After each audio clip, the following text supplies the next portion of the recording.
Hello everybody, welcome back to HardReset.Info channel. In today's video, I'll show you how you can easily use camera level indicator on CMF Phone 2 Pro.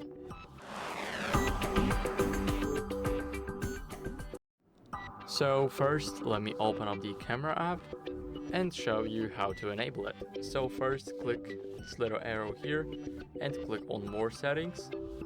Here you will have in the general section, we have level here. So let me enable that and go back. As you guys can see, here we have the line. And now we need to make sure that it's always on the red color. Let me show you guys what I mean by that.